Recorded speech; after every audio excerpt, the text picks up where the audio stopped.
నమస్తే అండి, welcome to my channel Krishna's kitchen. ఈరోజు వీడియో వచ్చేసి పాతకాలం నాటి రెసిపీ అండి. చాలా చాలా టేస్టీగా చాలా బాగుంటుంది ఈ స్వీట్ రెసిపీ. మీలో ఎవరికైనా తెలిస్తే కామెంట్ చేయండి. ఇది వచ్చేసి పాల సక్కు అండి.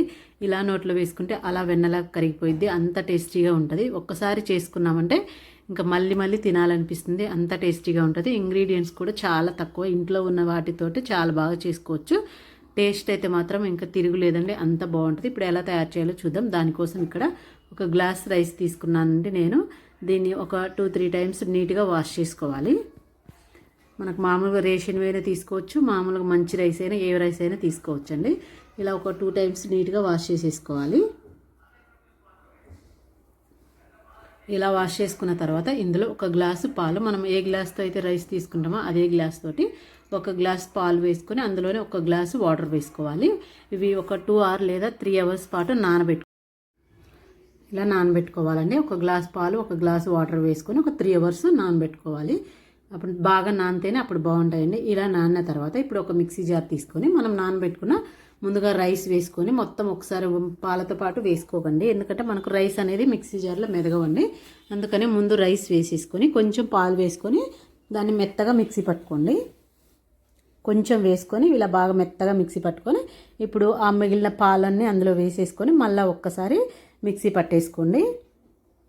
మనకు బరుకగా లేకుండా మెత్తగా ఉండాలండి దీనికి. చూడండి, మొత్తం ఇలా మిక్సీ పట్టేసుకొని ఇప్పుడు ఒక మందంగా ఉన్న గిన్నె తీసుకోండి. మందంగా ఉంటే మనకు అడుగంటకుండా బాగుంటుంది అనమాట. ఇలా మందపాటి గిన్నె తీసుకొని అందులో మనం మిక్సీ పట్టుకున్న బియ్యం వేసేసుకోవాలి. మొత్తము ఇలా వేసేసుకున్న తర్వాత ఇందులో మళ్ళీ ఒక 2 glasses పాలు వేసుకోవాలండి. మొత్తం టోటల్గా 3 గ్లాస్ పాలు వాడాను అనమాట. నానబెట్టుకోవడానికి ఒక గ్లాసు, ఇందులో ఒక 2 గ్లాసులు 3 గ్లాసులు. అందులోకి మనం రైస్ అయితే ఏది తీసుకుంటున్నామో దాని నిండా షుగర్ వేసుకోవాలి. మీకు స్వీట్ ఎక్కువ కావాలంటే ఇంకొక 1/2 కప్పు వేసుకోండి. అందులోనే ఒక 1/2 కప్పు పచ్చి కొబ్బరి ముక్కలు సన్నగా కట్ చేసుకొని వేసుకొని అందులోనే ఒక 10 నుంచి 15 జీడిపప్పులు, ఒక 1/2 టేబుల్ స్పూన్ ఇలాచీ పౌడర్ వేసుకొని మొత్తం వీటిని బాగా మిక్స్ చేసుకోవాలి. ఒకసారి ఇలా మిక్స్ చేసుకున్న తర్వాత ఇప్పుడు స్టవ్ వెలిగించుకొని మంట సిమ్లో పెట్టుకొని దీన్ని 15 to 20 minutes వరకు చిన్న మంట మీద కలుపుతూ ఉడికించుకోవాలండి. మనం కలపకుండా అలాగే వదిలేసిన మంట హైలో పెట్టినా కానీ మనకి బియ్యం కదా ఇవి ఉండలు కట్టేస్తాయి అనమాట, లేదంటే అడుగంటిపోతుంది. కంపల్సరీ కలుపుతూ మనం ఉడికించుకోవాలి. 15 to 20 minutes కంపల్సరీ పడుతుందండి ఇది ఉడకడానికి. ఇలా కలుపుతూనే ఉడికించుకోవాలన్నమాట. అప్పుడే మనకు చూడండి ఇలా దగ్గరికి వచ్చేస్తుంది అనమాట. ఇలా గట్టిగా అవుతుంది కలుపుతూ ఉంటే. మనం కలపలేదంటే ఉండలుగా అలాగే ఉండిపోయిద్ది అనమాట. సో ఇలా కలుపుతూ చక్కగా దగ్గరికి వచ్చేంత వరకు ఉడికించుకోవాలన్నమాట. మీకు ఇంకా కావాలంటే కొబ్బరి జీడిపప్పు ఇంకా ఎక్కువ కావాలన్నా వేసుకోవచ్చండి. చాలా చాలా బాగుంటుంది తినేటప్పుడు. ఇలా ఒకసారి బాగా కలిపేసుకొని ఇప్పుడు ఇందులో ఒక 2 టేబుల్ స్పూన్లు నెయ్యి వేసుకోండి. 2 టేబుల్ స్పూన్లు నెయ్యి వేసుకొని ఒకసారి బాగా కలుపుకొని ఇంకొక 2 లేదా 3 minutes ఉంచేసుకొని ఇంకా స్టవ్ బంద్ చేసేసుకోవాలన్నమాట. మనకు కొంచెం ఆ పచ్చివాసన అంతా పోయేంత వరకు మొత్తం ఇలా ఉడికించుకోవాలి. ఇలా ఉడికింది అన్నది మనకు ఆ పచ్చివాసన పోయి మంచి స్మెల్ వస్తుంది అనమాట, నెయ్యి వేస్తాం కాబట్టి. ఇలా ఉడికించుకొని అడుగున ఏం లేకుండా ఇలా వచ్చేస్తుంది అనమాట, పైకి మనకి కనపడుతుంది. అప్పుడు స్టవ్ బంద్ చేసేసుకొని కొంచెం చల్లగా అయ్యేంత వరకు పక్కన పెట్టేసుకోవాలన్నమాట. ఇప్పుడు దీన్ని ఇలా చల్లగా అయ్యేంత వరకు పక్కన పెట్టుకొని ఇప్పుడు స్టవ్ మీద ఒక ప్యాన్ పెట్టుకొని మళ్ళీ ఒక 2 లేదా 3 స్పూన్స్ నెయ్యి వేసుకోండి.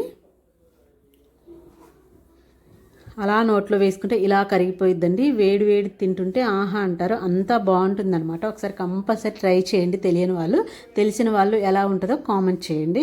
ఇలా నెయ్యి వేసుకొని ఇప్పుడు మనం రెడీ చేసుకున్న ఈ బియ్యపు పిండిని ఇందులో వేసేసుకోవాలి. చెయ్యికి నెయ్యి అయినా రాసుకోండి, లేదంటే నీట్గా కడుక్కోండి, అంటుకోకుండా వస్తుంది అనమాట నెయ్యి రాసుకోవడం వల్ల. ఇలా వేసుకొని పెన్నం మొత్తం స్ప్రెడ్ చేసుకోండి సమానంగా. మీకు కొంచెం ఇంకా పల్చగా కావాలంటే వెడల్పుగా ఉన్న దాని మీద వేసుకోండి.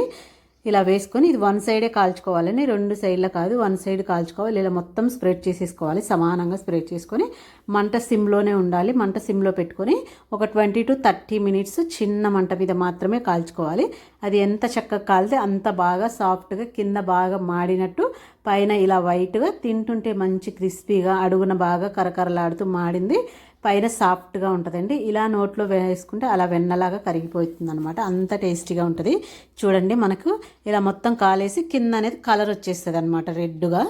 కొంచెం మాడిన కలర్ రావాలి. అలా వస్తేనే ఈ పాలసక్కుకి టేస్ట్ అనేది చాలా బాగుంటుందన్నమాట. మనం ఇలా హ్యాండ్ పెడితే మనకు అంటుకోకుండా ఉన్నప్పుడు పర్ఫెక్ట్గా వచ్చినట్టు ఇలా తీసేసి ఒక 10 నిమిషాల పాటు పక్కన పెట్టేసుకొని మీకు ఏ సైజు పీసెస్ కావాలో ఆ సైజు ఇలా కట్ చేసేసుకోండి చిన్నగా. ఇలా చేసేసుకుంటే మనకు పాలసక్కు అనేది రెడీ అయిపోతుందండి. కింద మాత్రం గట్టిగా అడుగంటి ఉంటుంది, పైన మాత్రం బాగా సాఫ్ట్గా ఉంటుంది. తింటూ ఉంటే మధ్యలో జీడిపప్పులు పచ్చి కొబ్బరి ముక్కలు తగులుతూ టేస్ట్ సూపర్గా ఉంటుందండి. అంతేనండి, మీరు కూడా ఒకసారి ట్రై చేసి ఎలా వచ్చిందో కామెంట్ చేయండి. Thank you for the watching.